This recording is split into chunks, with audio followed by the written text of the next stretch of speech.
Buddha's personality. Buddha was not a god. Buddha was a historical person.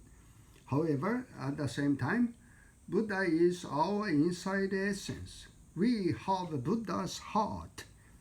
Buddha's teaching is not only the religion itself, but is in all spheres of our existence, our jobs, our everyday life.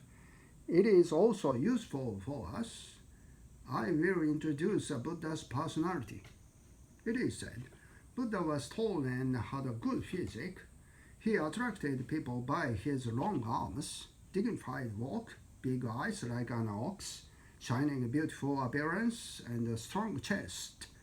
Those who happened to meet Buddha stopped in their tracks, and those who weren't standing followed Buddha unconsciously.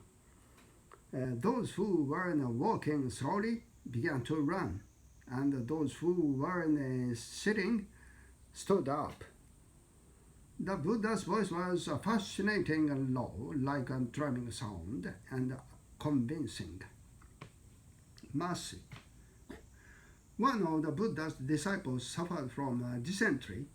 When Buddha called on him, he was lying in his shack alone.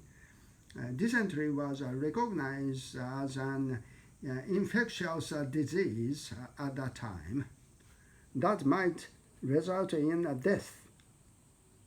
Buddha washed the disciples' robe that was contaminated with filth and took care of him. Then Buddha remonstrated the other disciples. I tell you, unless you help each other when you are in trouble, who will help you? If I didn't visit the shack of your fellow disciple, he would have never recovered. If his master were there, the master should take care of him until he recovers. If his seniors, brothers, or disciples were there, they should help him until he recovers. If no one helps him, it would be the equivalent of a sin. Equally, the Buddha's disciples are used to hold an evaluation meeting called Bodhisattva twice a month. The system of the Indian Trade Association was adopted in the meeting. Several kinds of rules were determined, which included penalties for violators. Some of the violators seem to have been expelled. However, there seemed to have been no penalty beyond this. The expelled disciples were allowed to come back to take part in the group. However, in this case, 20 guarantors consisting of elder abbots were required. Buddha was treated impartiality, the same as in his disciples. He followed the same rules, such as having private goods is prohibited, and only 3 pieces of robes are allowed. Together with other strict rules, such as a meal is given once a day. Buddha followed all the rules that had been determined by all members. One day, Pajapati, Buddha's stepmother, sent him 2 robes from Shaka, Buddha's hometown. Buddha said, I already have 3, and returned the robes to her. Buddha's dislikes. Buddha said that anger was the farthest feeling from enlightenment. It is said that Buddha disliked fortune-telling and politics.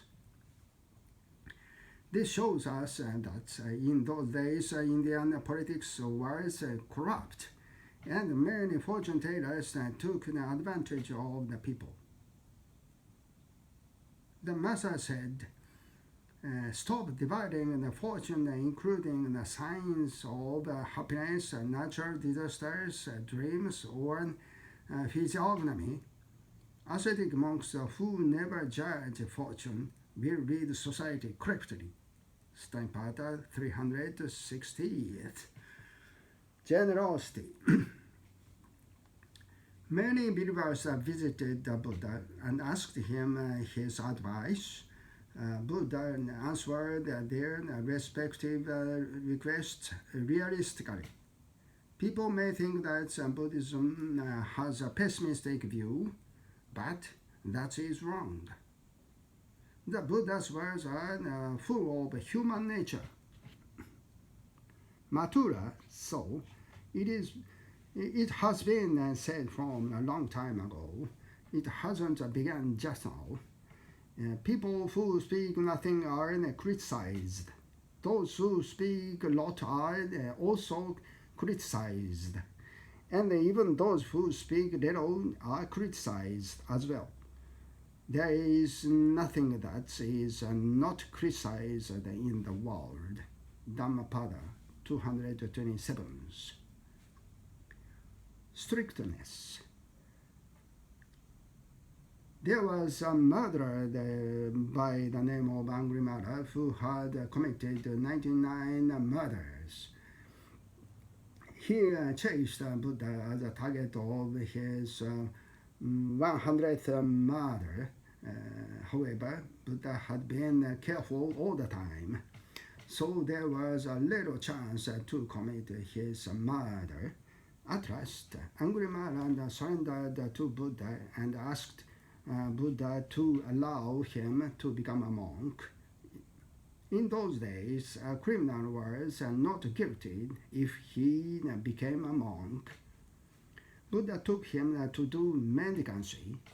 People whose children were brothers and sisters had been murdered by Angrimara threw stones at him until his head became bloody. Buddha said to Angrimara, "Endure them. Even though you sinned once, never do it again. Never have joy in a crime. If you do it, you will suffer with unbearable misfortune." Dhammapada 11.